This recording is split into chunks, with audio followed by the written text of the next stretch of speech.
Hi, everybody. Thanks for tuning in to the Coaching Call podcast. On this podcast, we'll cover various types of coaching by trainers in sports, martial arts, fitness, and business. We'll discuss each coach's methods to getting the most out of their respective athletes or clients and how they attempt to change the platform in which they coach. Join us on a fun adventure as we discuss unique coaching styles. Coaching is a universal part of how we get others to get something done. Join your host, Rafael, and his guests on this unique journey in coaching. Hi, I'm Sifu Rafael, and this is the Coaching Call podcast. If you enjoy this episode, please subscribe and leave a review. This episode was made possible by listeners like you. Good morning, Solana. How are you today? I am fantastic. How are you? I am exceptional, getting better every day. A little bit, right? Every day. That's always the goal. That is. I'm so thrilled that you and I actually connected at the A&B conference. And I saw you on stage, and you had this incredible presence about you. And ever since, I was like, I need to have her on my show. And I'm happy that the day has finally come, because your accolades speak for themselves. At 21, you achieved something incredible. I'm not going to take away your thunder. I would like for you to tell us about what happened to you and how did you even get there? Yeah. Okay. So I'll start with I'll start at the beginning and then lead into it. So wait. If you're going to start at the beginning, this is the question I always ask. Okay. Where were you born and who influenced you before the age of 10? Okay. So I was born in Newport News, Virginia. And who influenced me? You know what? My third grade teacher, Mrs. Clegg, who I actually got to see a couple years ago again. So we keep in touch very sporadically. But she was my favorite teacher because I was such a shy kid. And she really pushed me to speak up and not be so just quiet and never talk. And also I went to a predominantly Caucasian school, and she was the only African-American teacher besides my mom. So that really made me feel more comfortable too. So I really loved her. Nice. It's interesting when you say Caucasian, right? I went to an all non-Spanish speaking. I'm Colombian. I came from Colombia, and I didn't know the language. So I was totally the foreigner. I didn't know how to speak to the teachers or the students, and they didn't know how to communicate with me either. So it's pretty interesting when we can make our way and somebody sees us, right? Like your third grade teacher saw you. Yes. So I always love Mrs. Clegg. I love it. But the main thing that you were mentioning is about my powerlifting journey. And I always loved sports. And I was in sports since I was 5, every sport ever. Track and field, soccer, basketball, swimming, volleyball, everything. And then I get to college. So fast forward all the way, right? High school, we do sports, right? Get to college. And I wanted to go to a school for track and field for my running, but I did not get the scholarship that I was trying to get. So I went to college and I was like, I don't know what to do. I just felt lost because I love sports and I didn't like school that much. And I was in school, so my mom said, go to school. I'm like, cool, I'll go to school. I understand education is important, but I really just wanted to do sports and that's it. That's all I cared about. So then I started lifting weights because I was inspired by Instagram women, women who looked really toned and fit. And I was like, oh, what are they doing? And they started promoting lifting weights. It was I was 17. Ooh, Lord, I'm 29. So whatever year that was, 12 years ago, do the math, somebody. If women just started talking about lifting weights, before that, it wasn't a thing. It was no, run and starve yourself. And all of a sudden, I was it was being pushed to lift weights. So I started lifting. And then I had a friend at the gym that was lifting again at Montclair State University. His name was Rob. I always remember Rob. And he said, you should try powerlifting. You look pretty strong. I was like, I don't know what that is. But then I saw him compete in it himself 2 months later because he competed in it. And then I saw a woman competing in powerlifting. And I was like, oh, this is powerlifting. Like, they look so happy and fit and strong, but the community was what got me. Everyone was cheering for them, no matter who it was. Everyone was cheering, clapping, like high-fiving everybody. Everyone on the platform had a big smile, no matter what weight they were lifting. So it looked fun, and it looked like something I could try. So after that meet, I got a trainer like 2 weeks later and signed up for my first meet and just went and did it. And I was like, I don't care what happens. I just want to try. This looks so cool. Did my first meet. So I trained for like 4 months. Did my first meet. Won the meet. Didn't even understand how I won it because I still barely understood the sport. And then from there, I got into the nationals at my next meet. So like I kind of was like talented at it because I didn't know what I was doing, but I was winning these meets. Wow. Look at that. I know. Get to nationals. And I got second place in nationals. So when it comes to the world championship, you have to win in your weight class. However, first place aged out because I was in the junior division. So she turned 24. It's for 19 to 23. So I got second, but she aged out, and they asked me to represent Team USA and Canada for 2018. And I was like, what? I did not understand what that meant. I had never heard of the world championships. Really? I didn't know what it was. It was not a goal. Instagram barely had powerlifters really showcasing it. Like, it was such a new time. So I was like, okay, let me do it because my coach said it's a good idea. Thankfully, I had a coach. I'm so thankful. My coach had actually coached people the year before at the World Championship, so he was very well versed on it. And I didn't even know that. So I went to the World Championship in 2018 thinking I just want to have fun and do my best. And I won it. So that's how I became World Champion.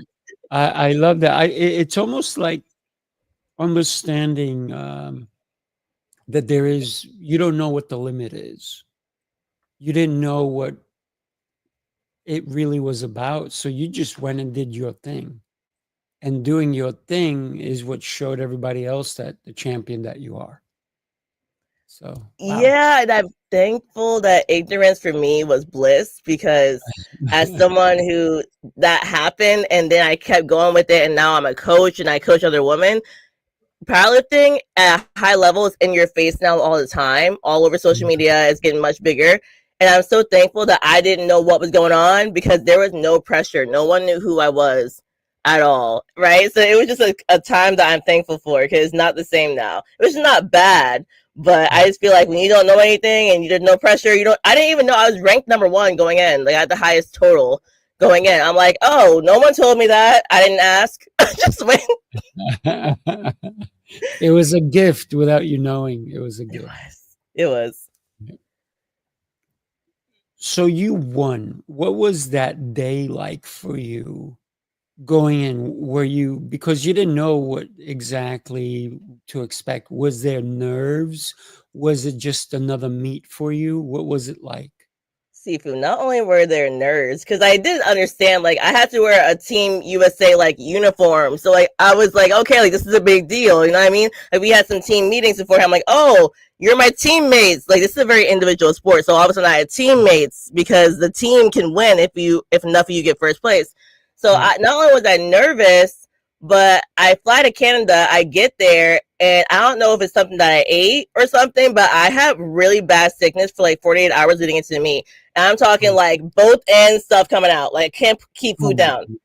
Can't keep food down.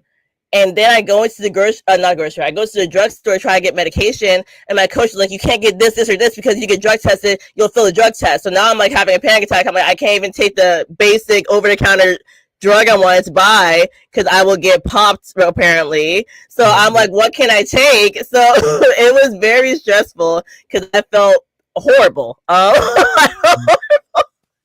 And I still to this day am in shock that it went well because when I got to meet, my coach is like, all right, I know you don't feel good, but you just gotta focus on every single lift one at a time. I'm like, okay, I'm gonna focus on every lift one at a time. But I'm not kidding when I tell you, when I went on the platform for each attempt, I went off the platform and went to the bathroom between every single attempt. So, and you have a time limit in between how much time before you get back on the platform. So I'm like, okay, I have to run to the bathroom, run back, and then by the time I get back, I got like 2 minutes before I go back out. So I felt pretty I was scared of like an accident happening. I was nervous because of the pressure. Right. Yeah, I was really a mess mentally. Oh my goodness. What it's something that you will obviously never forget, and something you probably don't want to go through again. I mean, the stages of being sick. What was the joy that you realized, and at what point during that meet did you realize that you were winning? The pretty much the end almost. So in powerlifting, for people listening, you have 9 attempts. You have 3 attempts at the squat, the bench, and the deadlift, and they add up the highest weight you lifted to get your total. Okay, so we go through squats and bench. They went well. We go through deadlifts. I do my second one, and they told me, like, "Oh, you won it." I'm like, "What do you mean?" Because the meet wasn't over. I had one more attempt. Like, no, you're too far ahead. You won it. I'm like, Yeah. okay. Like, I was so lost because I wasn't paying attention to anybody else. I was paying attention to my coach in the bathroom. Like, I didn't know what was going on. So I learned right before my last attempt. And I'm not gonna lie, I kind of wish she told me at the very, very end, because I ended up failing that very last attempt. And I think if I had thought that like I had to get it, I would have maybe gotten it. But it's okay. But yeah, I didn't know to the end. And like I said, ignorance is bliss, because if I had gone into it being like, oh, I'm ranked the highest and I'm winning, I have to keep going, that doesn't do well for me. Yeah, I get you. I get you. So the real pressure was going to the bathroom, if you will, right? Yes, and my coach, I wanted to make him proud, so there was that pressure too. My mom was in the audience. You know, I was working at Equinox, the personal trainer. My whole gym knew I was there. They were all watching me back at home on the big screen, taking pictures of it. So I still felt the pressure of like, if I go back home and like, you know, lose the whole thing, it's gonna be really awkward. Like, there's like 30 trainers at the gym who all told their clients that I'm competing. Everyone's gonna ask me to walk in the door, so I'm not gonna lie. Winning it and walking in, everyone knew at that gym, and to me that gym was like my family. So there was still pressure, but full transparency, because I was sick, I wasn't thinking about them as much because I was sick. Like, that kind of took that away a little bit in the moment. What was it like when you, I know you were told right before the end that you captured it, right? What was it like being acknowledged by everyone in the audience, by the judges, by finally being crowned? So at the World Championship, when you win it, everyone comes out with their country's flag around their shoulders. And then there's the podium placing. So I was in the first place podium, and they played the national anthem. And it's a moment I'll never forget. Like, I can't describe. It was like butterflies mixed with like I'm about to bawl my eyes out. Like, I'm wearing Team America's flag around me. I'm like, how did I get here? Like, how did I get here? So it was so surreal and emotional. I'll never forget it. And to this day, when I think back to it, I get emotional again, because I really did the best that I could, and it turned into a win. And that wasn't even what I thought could happen going into it, which is just so crazy. So it was incredible. And my mom being there made it so much better, because she started crying. And I'm like, oh my God. At this point, I'm 21, so I'm like, you're embarrassing me. But like deep down, I'm like appreciative that she was there. Yes. Having that family support, but then knowing that you had support back home probably helped you along the way, even though you were sick, even though you performed better than everyone else because you were number one on the podium, right? Did you come away with friendships from that experience? So, because at the World Championship, everyone's from a different country, I will not pretend that I've kept in touch with everyone from different countries. I had some cool moments at the actual event, though. So I remember it was Russia, and I think Team Canada. I got to talk to them, have a cool conversation with them, and they knew about me before I got there because their coach was watching who was the strongest. So hearing that, and I'm like, you knew about me? Because like I did not even look up who was going to come. And like and I mean that with the most humbleness, like not like I didn't care, you know what I mean? I was just ignorant. So it was so cool to have conversations with people from different countries. So not like lifelong friendships happen, but great experiences happen. I got close to my coach as well, and people from my team, Team USA. I did get closer to two of my teammates, and we're still friends to this day. So actually, there you go. One's named Dallas Bay, and the other one, who's my other friend? Dallas, I still talk to. There's one other girl who kind of lost touch recently, but we were friends for a few years, so that was cool. Nice, nice. And sometimes it doesn't have to be looking out far to see how we make the connections, right? Sometimes the connections are right in front of us, but we didn't have a chance. Like you didn't even know that you were going to have teammates, right? And all of a sudden you're competing with them and they're like, you're on my team. So that was pretty interesting for you, I'm sure. What was the results of that winning for you after you were crowned? After you Yes. stood on that stadium, what happened to you? So I come home and I feel like people expected me to be so happy. And I was happy, but I also had a big low right after, like mentally. I was like, first of all, I was like, now what? You know, I mean, like, I don't know what to do now. Now the pressure, I feel like the pressure came after. I'm like, now am I, people expect me to keep winning and now I have to like go to the next one. So there was that thought. But also, I looked around and I was like, I was in a place where I didn't know what I wanted to do with my life. Like I was training people, but to be transparent, I did not love training people at the commercial gym. Like I thought my passion, it was not. But after a few weeks of now what, I feel like I don't know what to do. I had a big high and I don't know. It changed my whole life because I realized not only am I good at this, but I have a passion for it. And that's what made me want to become a coach because I was not a powerlifting coach yet. I was like, maybe I could become a coach because I really love this. And that was the first thought I had of becoming a coach after that meet.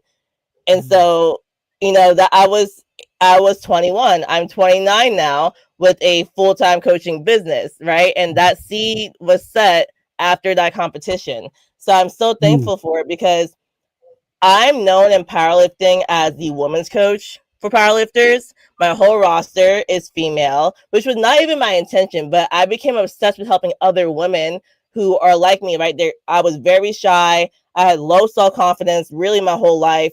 I barely passed school. Like I worked hard at school and I graduated high school with a 2.5 GPA that I had to study all day and night to get. So that was me putting in all my effort for a 2.5. Okay, I have friends who will put in no effort and got a 3.9. So I felt dumb, to be transparent. I felt like I was stupid because I wasn't school smart. And it gave me this confidence because all of a sudden I was physically strong. I was excelling in something and now I help other women become stronger. And when you become stronger, it leaks into every area of your life. Like you get confidence outside just the gym, in your business. If you're a mom, you're like, yo, I'm a strong mom. Like people look at you different because you carry yourself with more authority. So it's just really amazing.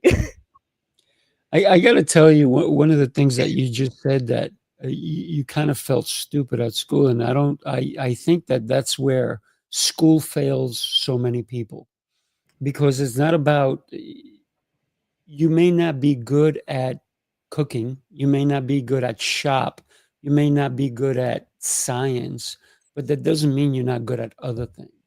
And school does not allow people to really find where they are going to flourish. And that's, I think, that our school system has a problem. And I know that you are making a difference in the school systems. And I want to get into that because you talked about not feeling that bright, but you're doing something to help people be bright.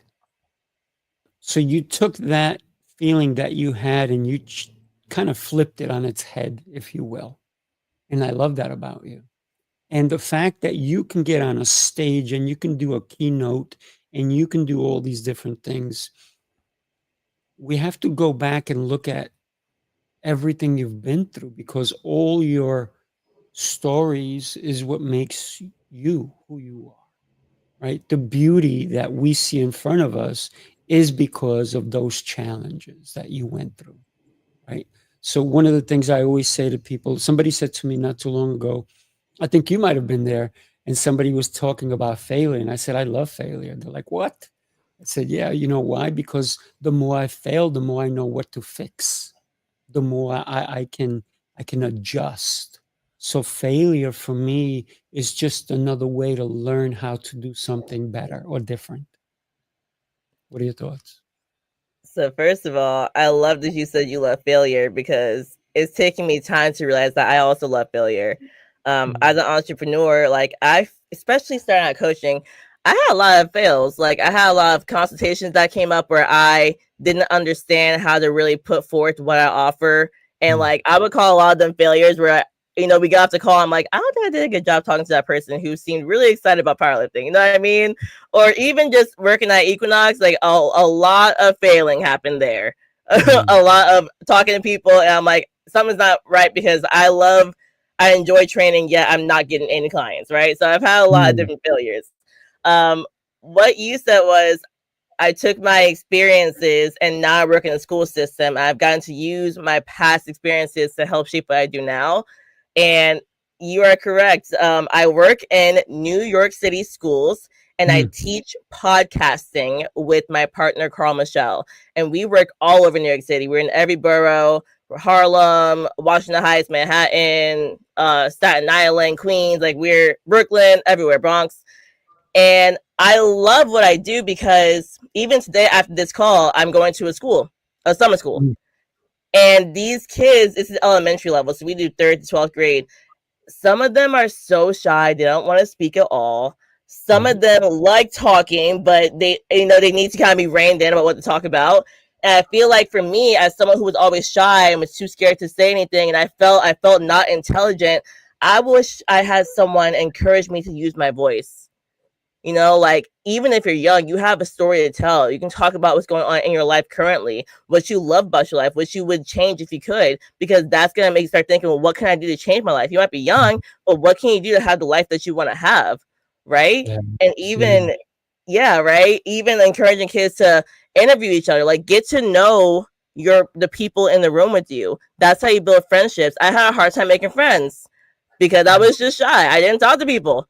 Right. So if I was forced in a room to talk to people near me, ask me interview style questions, and just have fun, I probably would have had more relationships. So I feel like everything, like the experiences that I had growing up, where I do feel like school kind of failed me, I am becoming the person to pull that out of people who are in school right now and give them a good experience where it's like, hey, this is not conventional math, science class. We get to talk in here. We get to know each other here. You know what I mean? We get to open up in here and have hard conversations in here.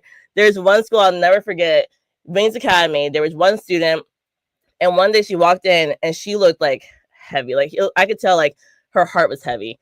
And so we're talking about just things going on in our life.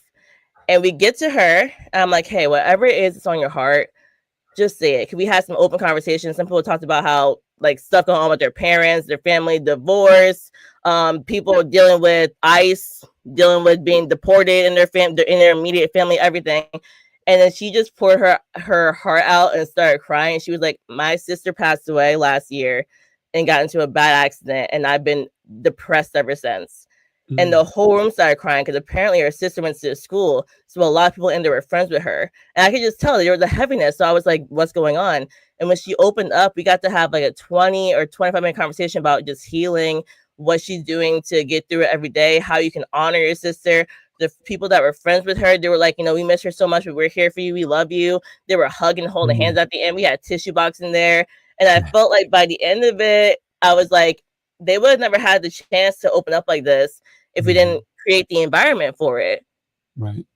Like this is more important right now than you getting to lunch or math class. Like we need to have times where we can be vulnerable and open, and then you can see like you have people who care about you. And so stuff like that makes me happy because people are going through hard stuff. Like these students have hard lives, some of them. So like let's give them a chance to talk about it. Yeah. Wow. Incredible. When you think about what you were able to do for that young girl, and for other people to come and embrace her, she might have felt alone. like so many of us do. When we, like, you didn't have a voice, you didn't felt like you had a voice when you were younger, and you have a great voice, by the way, and keep pouring it out there, because it's I say it's our stories that amplify our life.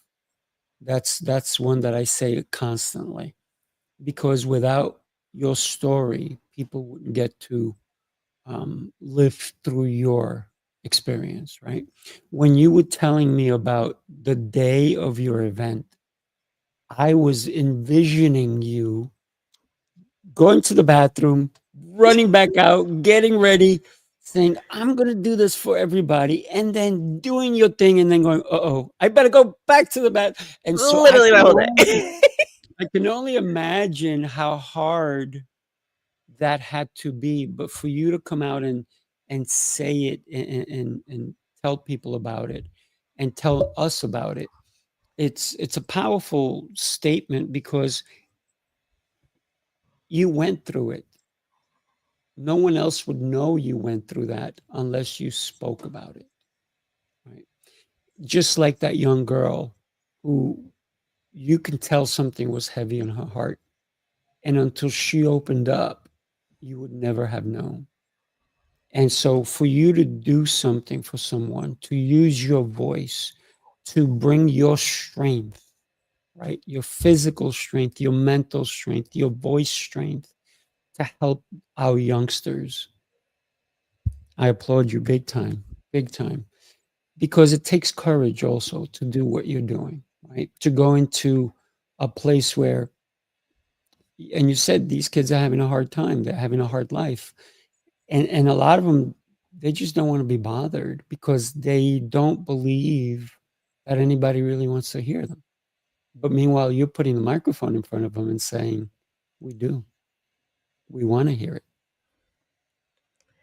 Yes. I do believe that majority of the students I talk to think no one wants to hear them and no one cares. That's definitely what I felt a lot of times. And my biggest joy is by the end of the program, whether we do 6 weeks or 12 weeks, or sometimes we do a whole school year. By the end, they're like, oh, I've really enjoyed this. I watched them open up. They started smiling and looking forward to coming and sharing about what's going on in their lives. And even just, we brought in certain guests that we know would be a good fit for each school. And hearing other guests come in and share their stories gets them to open up and be like, oh, I can do that. She's doing it.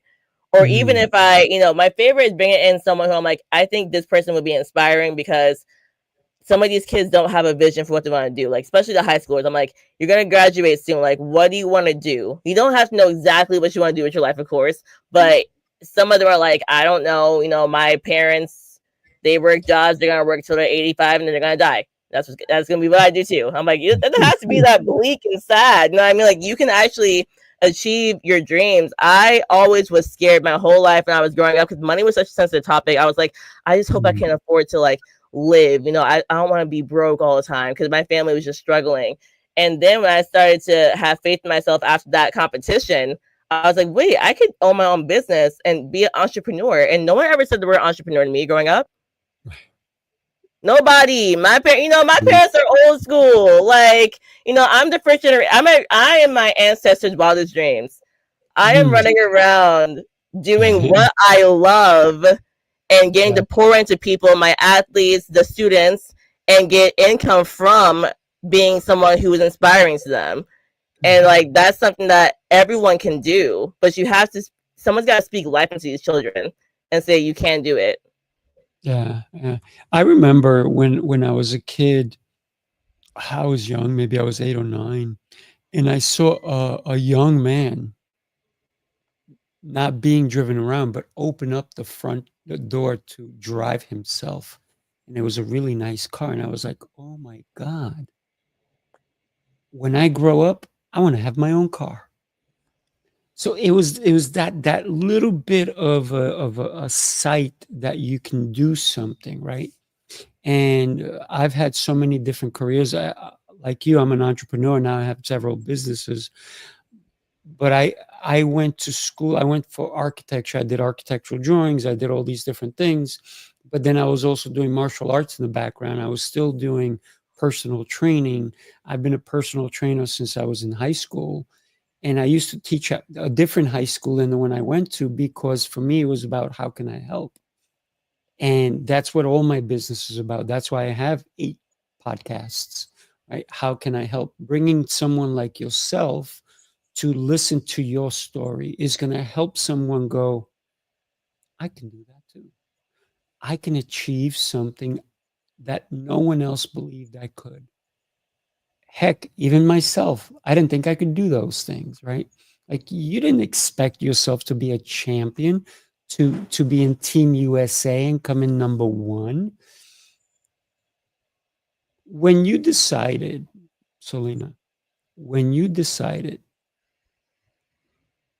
to become a coach, you were already a coach, but then you went into a different method of coaching, powerlifting. Did you seek advice? Did you look at your current coach that you had, who took you to become number 1, who believed in you and just put you in there and said, just do it, right? What was that like? And because sometimes, we do stand on the shoulders of giants. Every one of us do. Tell us your Yeah, story. I appreciate this question. So, the first thing I did was look at who was successful at what I wanted to do. So, thankfully, I had my coach, right? And I had just gotten to experience online coaching. So, I was like, okay, everything he's taught me, I want to use. And I asked him a lot of questions. But I looked on just social media, who is just a known coach. A lot of powerlifting coaches are online coaches. And that's because a lot of our training sessions are like 2 hours long, 4 or 5 times a week. And no one wants to pay for 10 hours of personal training, because that, that would be really expensive and not really necessary, to be honest. So I looked, like, even today, I can say Marcellus Williams, Steve DeNovi, and my current coach, David Wilson. Those are 3 coaches that I talk to them. I ask them questions. They put out content. I watch all their content because they talk about what they're doing to be a successful coach. I've talked to their clients. They're all happy with their coaching. So these are coaches that I look up to highly, and I consume as much content as I can from them. And I'm thankful that I went on my way to be at every competition that was local and then every national meet for the past 10 years, because I got to see them in person, talk to them in person.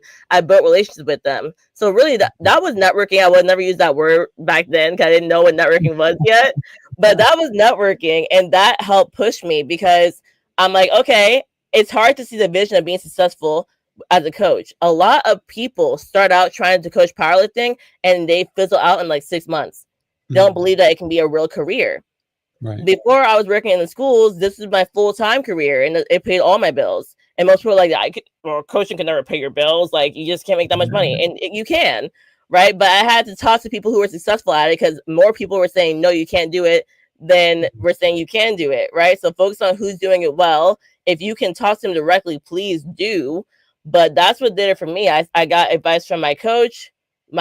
Those 3 guys are amazing. And then I made friends with there's not a lot of us, but the few female coaches that are out here. I made sure to connect with all of them. At one point, we started doing shared posts on Instagram together. I was like, guys, we gotta let people know that there are female coaches too that are really good at their job. And so we're working on that still right now, because it's still definitely heavily male dominated with coaches. But yeah, I have some good friends that are coaches that are amazing, and we put posts out together. I had them all come on my podcast. We've done like panels with all the female coaches, so I'm really big on elevating the female side. I love that. Well, if you heard me talk about this gentleman, he actually puts down both of your so powerful stories, and don't want to meet either one of you in a dark alley. Actually, we should meet in a dark alley. We'd have so much fun, buddy. We just throw some disco lights and get moving. But here's the thing. He's the one I talked about at when you came to the New York City experience. He's Big Mo, right? He's Sharon Thomas, but we call him Big Mo. And he's scary. He's a Marine. And thank you for your service, brother. When we think about when people look at you and they go, oh, they either look up to you or they look down on you because of what you've chosen as your career. Have you had people openly say something negative about what you've done?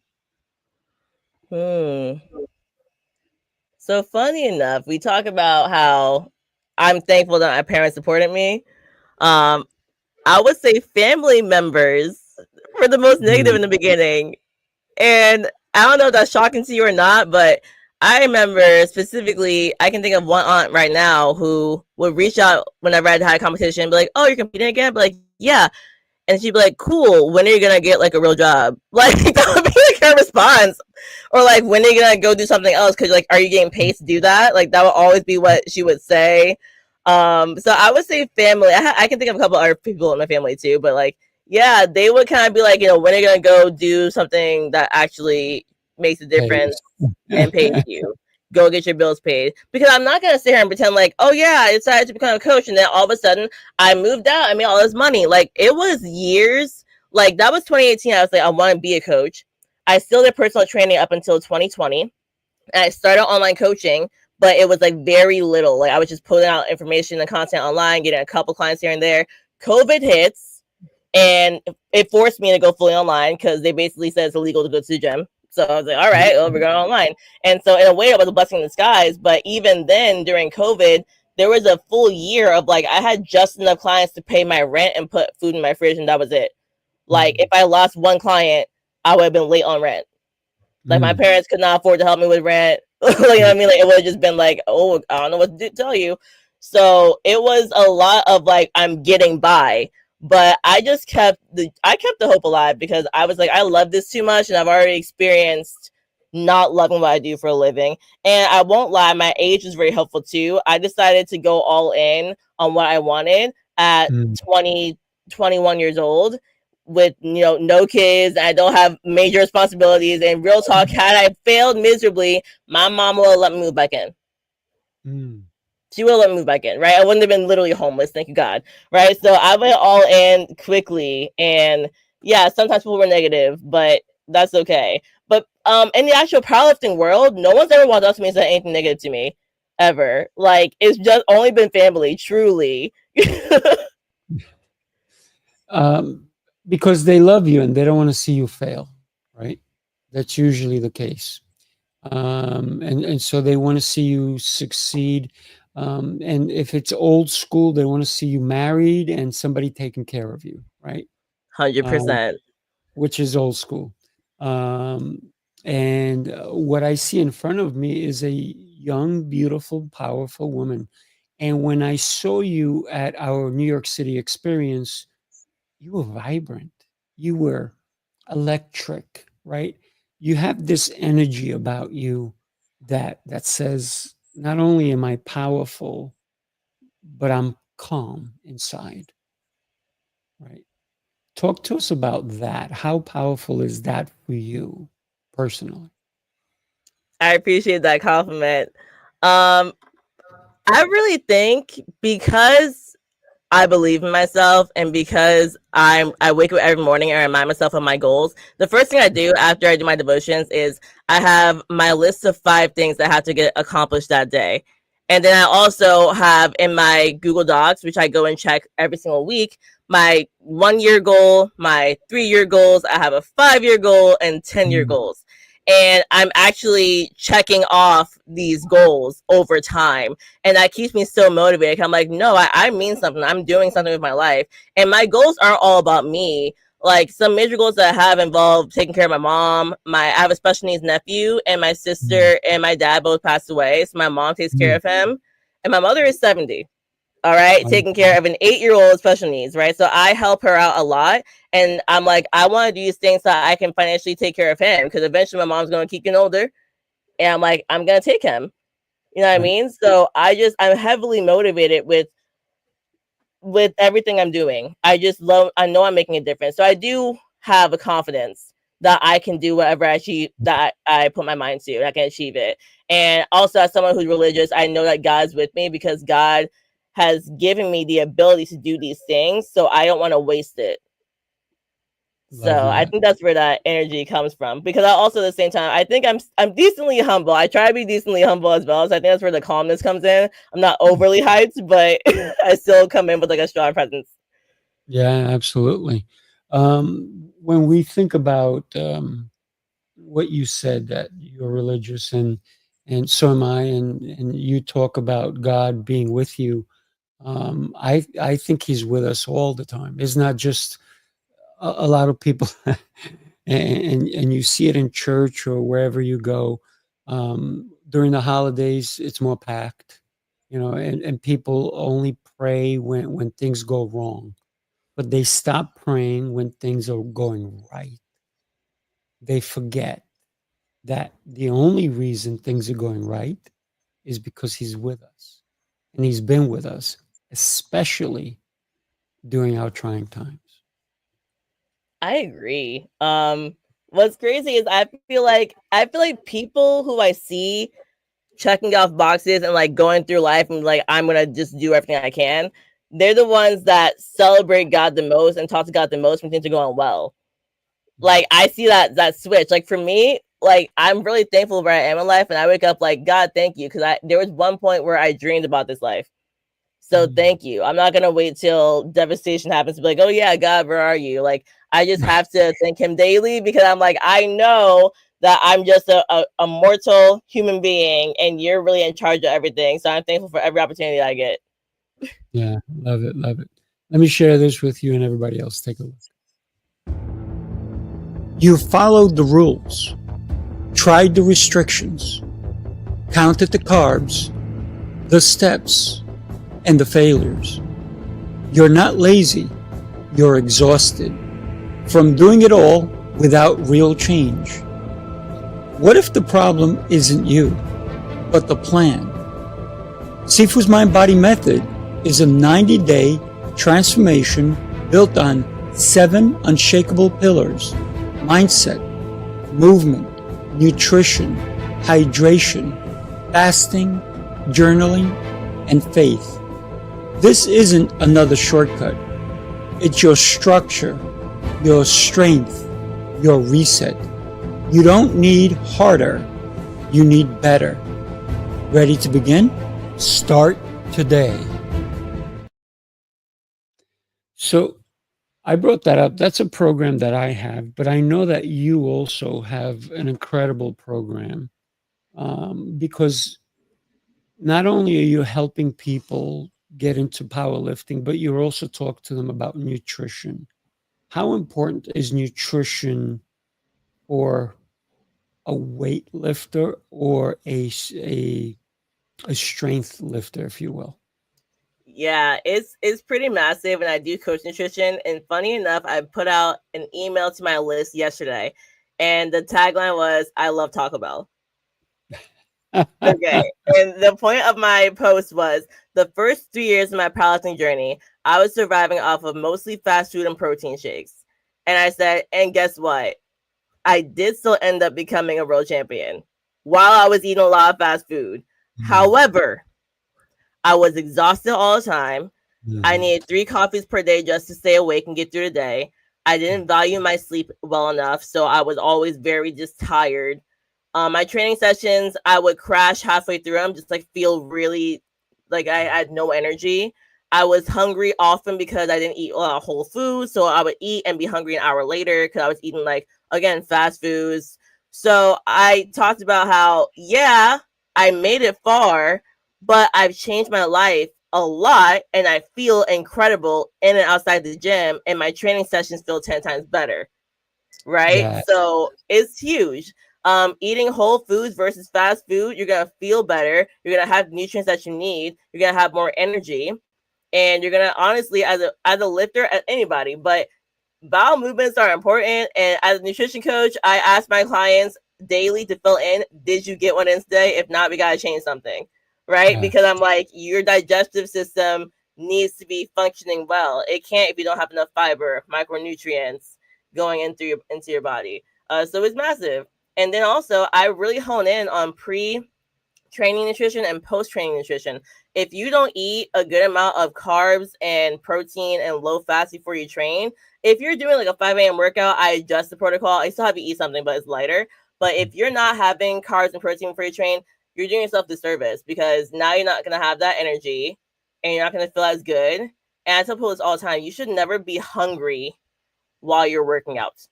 Like, even if you're cutting weight, and I coach people a lot through cutting weight, gaining weight, but I don't allow them to be hungry during the workout, because that's going to take away from the workout. You might be hungry throughout the day at some point. Like, if you're cutting weight, you just might have to deal with that. But you should feel energized the whole time, even if you're dieting. So if you're not, you can look at what you're eating and adjust that so you feel better and get more out of a training session. Yeah. One of the things in my program, and I'm sure you do it in yours, is journaling about what you're eating, how you're eating it, when you're eating it. That's the nutrition aspect, but also the hydration aspect of it. Solana, when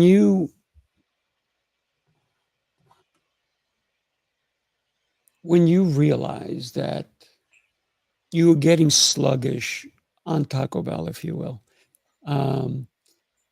and then you said, because this is what I help a lot of people also, and I know you do as well, that we sometimes forget that we can't just live for the moment.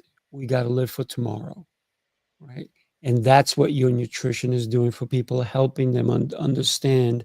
And you talked about feeling 10 times better. You probably feel 100 times better because you're not eating the fast food. You're eating food that's actually nutritional and fuel for you to be able to lift. My son, he's one of the coaches on my program. He's a professional natural bodybuilder, and he eats differently than I do because he has to, right? But everybody should, I believe, is document what they eat so they can see how it affects their body. One of the things I always tell people is talk to your food. Talk to your food. Yes, talk to your food. You know why? Because 30 to 90 minutes later, that food will tell you. It will speak back, right? Mm-hmm. When you do you set your clients on your clients come for two different reasons? One is I want to get stronger, I want to power lift, or the other ones is I want to feel better, I want to be more nutritionally balanced?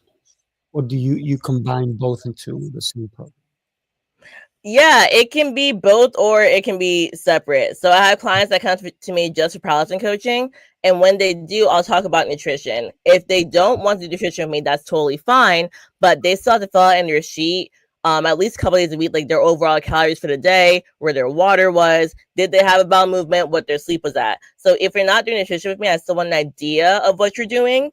And then if you are doing full nutrition with me, that's when you get the whole shabaddle, because you mentioned tracking food. So macro tracking is tracking, if anyone doesn't know, macros are carbs, fats, and proteins. And especially because I coach people in a weight class sport, meaning sometimes we have to make weights for the sport, right? We track our food.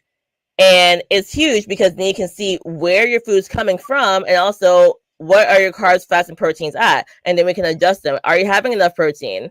For my strength athletes, I do want them to have 1 gram of protein per pound they weigh. Sometimes it's lower or higher depending on the person, but whenever it's too low, they feel not as strong. I've seen people increase in strength in the weights they're lifting with me just when all I did was change the protein. Like, I didn't change the program. They've been on the program for 6 months. And I'm like, hey, like, I think your protein's too low because I can tell like you're not feeling strong during these sessions. You know what I mean? So yeah, macro tracking makes a difference. And last thing I'll say, I have one client and she's amazing. She's getting her doctorate. She's a scientist and she's also a powerlifter. She does everything. Like, she inspires me. I'm like, how do you get everything done in a day? Like, truly, like, she works. I'm like, I get no. And she just went off to, I think she went to Arizona, but they were like looking at rocks basically, right? Cool. The point is, she couldn't really track her food as well. I said, hey, just so you know, the app we use has AI version where you can take a picture of the food and it will give you the calories. I'm at a point now, I'm like, I don't care who you are. There's no excuse to have no idea what you're eating. We are in 2025. You can take a picture of your food, a picture, and it will That's give right. you the macros. Everybody should track their food at some point. You don't do it forever, but if you do it for a week, 2 weeks, a month, you can then start to eyeball your food and still have a better idea of where your calories are each meal. Yeah, yeah. It's so important. And earlier you talked about whole foods, right? One of the things that we do in the method is that we discourage people from eating out of a bag, eating out of a can, and eating out of a box. So basically, you need to go to the supermarket and get fresh produce and all these different things. When you combine everything you're doing, your powerlifting, your nutritional counseling, your going to schools. You talked about being in the 5 boroughs.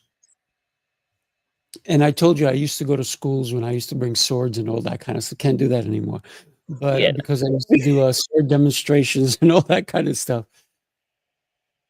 And a lot of times I was also asked to come to school for career day, right? So sometimes they would say, "Can you come in your kung fu uniform?" Other times, "Can you come in your in a suit? Can you come in?" And so every time it was a different kind of talk based on who I was talking to, the grade I was talking to. At another time, I used to go to schools and teach 12th graders right before they go to college on self-defense and teaching the boys that when a girl says no, it's really no, and teaching the girls that one no may not be enough, right? They may need to actually put their hands out and call someone or get protection and so forth. So there's all different kinds of topics that we can talk to when we go to schools. And you're doing it, allowing the students to kind of have their own voice. What is the main message that you're coming to a school with? Why would a school want you to come to them? One major topic I focus on is the champion mindset, because it's not all about, oh yeah, I became world champion. It's you can use the tools to be successful at whatever you want to do, right? So number one, who you surround yourself with. For me, I first had friends in college that were like, we want to drink, we want to party. I changed my friend group. I changed it. I went to the gym, and the people who were at the gym at midnight, because I would go to the gym late at night. I thought it was cool. People were like, I'm at the bar. I'm like, I'm at the bar. I'm at the barbell. I'm at the barbell bar. Mm-hmm. And the people in there, I became friends with them. I started hanging out with them more because I was like, we have the same vision. We're up late, but we're not up late, getting drunk and messing up stuff. The next thing was being just consistent. Like, are you going to show up for every training session? Yes or no? Right? So if you're in school, are you going to show up for yourself? Are you going to show up to your classes so you can graduate? Some of these kids don't want to come to school. I'm like, what's your goal? Do you want to move past where you are in life? Because you do need to, at minimum, graduate from here. I'm also big on, we're entrepreneurs. So I'm like, there's different ways to get education after that, but like finish high school. Like finish that first. Okay, like that's step one. Focus on that. And then also, you have to be fully committed. And that comes with having a vision. So that's why I'm obsessed with powerlifting. I'm a very 1 + 1 is 2 person. I'm like, I have a meet in 12 weeks. I must go to the gym 4 times per week for the next 12 weeks and get my sessions to be successful at the meet. If I miss a training session, I will not be successful at the meet, right? It's very straightforward. So what's your vision, right? I've had students be like, oh, you know what? I really want to get into music, but that seems so hard. I want to be a producer. I'm like, cool. Are you currently producing any music? Like, are you? Like, you got to start now. Do it in your bedroom. Save up for that computer that's going to help you. Like, what can you do right now at 15 and 14 to help your vision? Right? What do you love? So I use those 3 things because those 3 things got me to become a world champion. They got me to run my own business. They got me working in schools. I have vision and I surround myself with the right people, and I was committed. So that's the one major talk that I do as a keynote speaker and talking to kids. Yeah, I love that. I love that. So you're working in the 5 boroughs. Are you all over the 5 boroughs, or do you have specific areas that you guys are hitting? Are you you talked about Queens. I mean, you got Queens, Staten Island, Brooklyn, Bronx, Manhattan.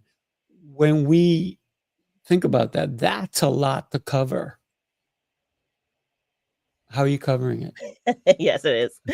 So me and Carl, we do have a little bit of help. Right now, we have 2 other people that we work with, where I'm the one who gets majority of the contracts, and then I plug them in to the schools depending on who I think is the better fit.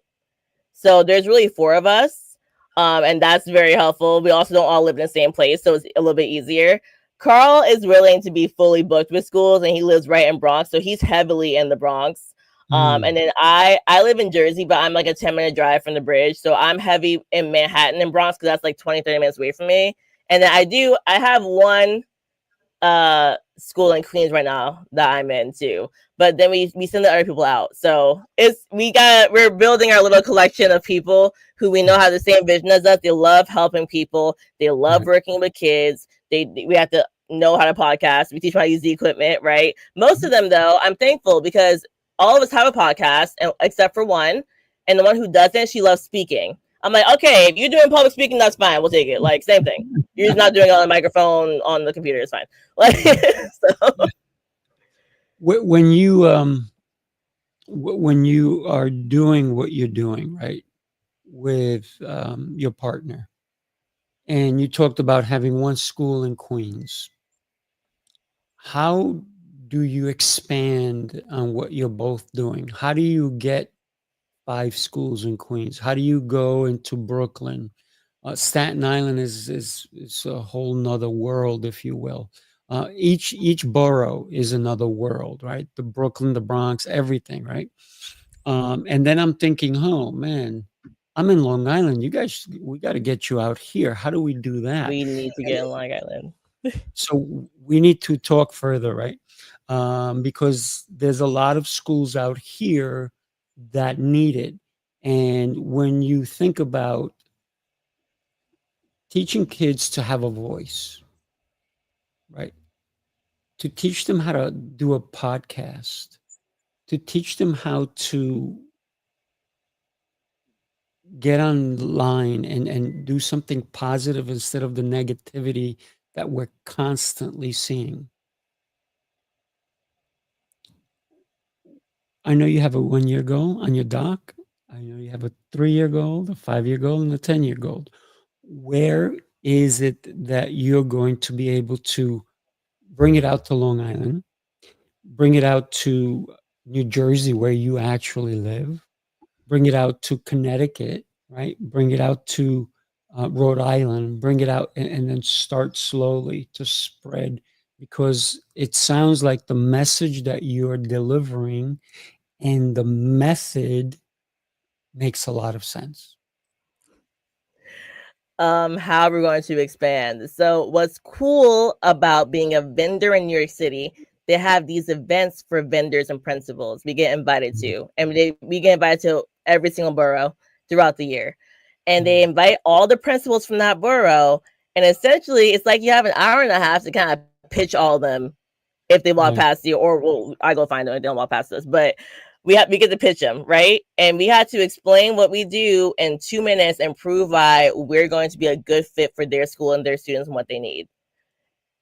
And then from there, once we meet all of them, we get their information. I'm getting as many names and info as possible. That's when I get to do the fun part of my job, which is follow up like crazy until I can get until we can schedule an in-person meeting to get this on the road, right? So that's kind of how we expand to every single borough, and also just making more connections, networking. I've met people who work in schools from like going to a networking event like in Stanford, like, oh, you work at the school, and like they heard maybe me or Carl speak, and all of a sudden they're interested. So we both network pretty often. Like there's an event, like we went to your event, right? Both of us were there. There's an event going on. You want to meet people, because if people can see what we have to offer, if they have any connection to a school, they can help us get in. We do want to expand as much as possible, which is why we want to get a couple more people working with us, because we are 2 people, right? So like we need more working with us so that we can get to farther places. But that's also networking, right? So that's our goal. The goal for this year, which is a big one. We want to be in 100. If you don't have a big goal, why have one? We want to be in 100 schools. That's a lot, right? Yes. There's 4 people. We're going to need more than 4, but we're going to find them. In the last 2 weeks, I have booked us in 9 schools. So I'm like, all right, I feel like we're at a good pace. And then when the school year starts, because right now a lot of principals, like these next 2 weeks, are on vacation. So I'm still emailing, but it's going to like, I'll get responses later. September, October, that's also when they're very interested. So it's like, how many phone calls can I make? How many meetings can I set up? Because I'm trying to get us in as many schools as possible. So that's the goal. Love it. Love it. On Monday, the 18th, I'm having this lady. If you can see this, she was a principal for about 7 years. And now she teaches other principals how to be better principals. So when you talk about connections, maybe you need to talk to her. Yes. So because she knows so many principals, Yes. may be saying we need to bring a program like this, right? So this is why you and I need to talk a lot more, because I see the vision that you and your partner have. It's Carl, right? Mhm. Okay. And he was at the event, right? Mhm. Yeah, yeah. And so when we look at a possibility where we can, like, for example, this lady, right? She's Dr. Cynthia, right? Rapato, and she teaches principals how to be better, how to bring programs in, how to be more visual to their students. Because when she came in, it was the story of some of the kids didn't even know the principal.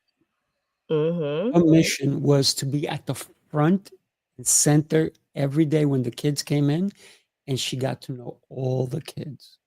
And that's a principal who cares, right? And that's a principal who's teaching other principals how to take accountability for being a principal.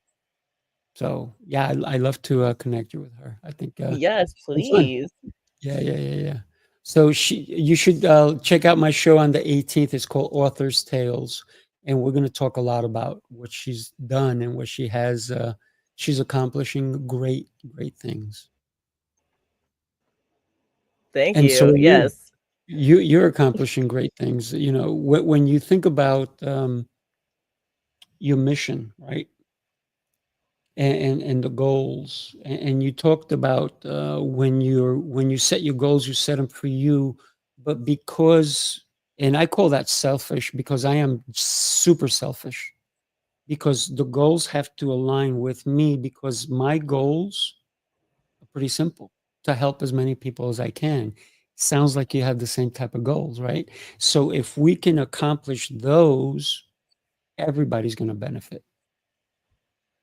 Absolutely. Solana, I got to tell you, what a pleasure having you on. What a pleasure getting to know you. And I hope that you come to more events with us, and that if you're having an event and that you need somebody to be there and do some crazy stuff, I'm available as well. Um, when we think about what you're doing, I want people to reach out to you. I have your website going across the bottom. So you have 30, 45 seconds. Tell somebody what can they expect when they go to your website. Yes, my website is strengthsolutionsinc.com, and you can see everything I offer, from nutrition coaching to one-on-one powerlifting to my group powerlifting program. And you can actually also see my book, Warrior Woman, which I got to write an awesome chapter in, all about the champion mindset. But yes, you can learn all about me, and then you can actually set up a free consultation to work with me for powerlifting or for nutrition or for both. And then when it comes to the schools, the email for that, I'll put that in here real quick, is info at youngexecutive.com. Love that. Love that. And any administrator out there who thinks they need this program, reach out.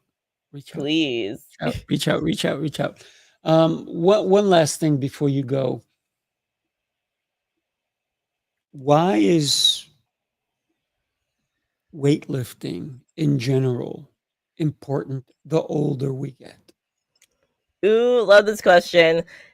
It helps you take control of your time. Okay.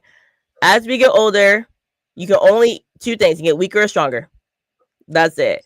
And I know a lot of people who get older and they need help putting their clothes on, help getting up, moving. They can't keep up with their grandkids. It literally gives you more life. You can have a better quality of life if you're stronger and you can do anything to take care of yourself.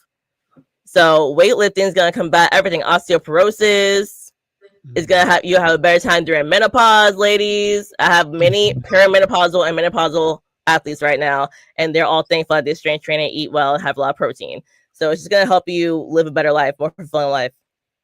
Absolutely. Absolutely. One of the things I say is a lot of people are trying to lose weight and they're using that, injecting themselves twice a week or once a week or whatever it is. And I say that is such a harmful thing that people are doing, because in the long run, it does deplete muscles and bone density. So weightlifting is the way to go for everybody at any age, right? Mm-hmm. All right. And even if you are injecting yourself, still weight train. Yes, you have no, even Please. more, even more, Yes. even more. Double up, double up. Solana, thank you so much for being here with me. I am so grateful and thankful to you for being here with us. Don't go away, Thank everybody. you. Have a blessed day, and we will see you next time. Take care.